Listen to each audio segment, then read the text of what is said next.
નમસ્કાર દર્શક મિત્રો, માતૃરક્ષા ન્યૂઝમાં આપ સૌનું હાર્દિક સ્વાગત છે। જિલ્લા એસઓજી પોલીસે કરખડીના માથાભારે નામચીન જાહિદ સિરહાન ખાંચી અને રૂપેશ શર્માને દેશી તમંચા સાથે ધરપકડ, અન્ય એક ફરાર। એસઓજીએ બાતમીના આધારે આરોપીઓને ઝડપી પાડ્યા। આરોપી પાસેથી દેશી બનાવટની પિસ્તોલ અને મોબાઈલ મળી 25,000નો મુદ્દામાલ મળ્યો। આરોપી જાહિદ કરખડીનો માથાભારે શખ્સ અને ગેરકાયદેસર પ્રવૃત્તિમાં આગળ।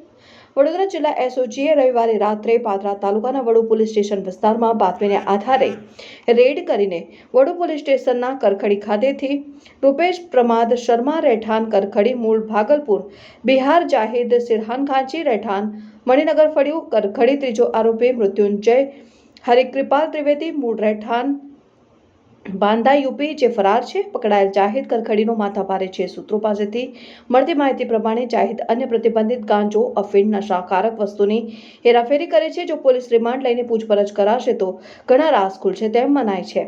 આરોપીઓ પાસેથી 25,000નો કુલ મુદ્દામાલ કબજે કર્યો છે અને આ કાર્યવાહીમાં J M. Chavda police inspector, M B. Jadeja police inspector, M S. Jadeja police inspector, head constable Bhogilal, head constable Harishbhai Amrubhai, head constable Naresh Polabhai, Lalji Khodubhai, head constable Uttam Thakarsinh, head constable Bhavin Kalubhai ફરજ બજાવી કામગીરી કરી હતી અને બનાવ બનતા નિર્દોષ અને સામાન્ય લોકો જે આ સામાજિક પ્રવૃત્તિ કરનાર લોકો ઝડપાતા આનંદની લાગણી ફેલાઈ।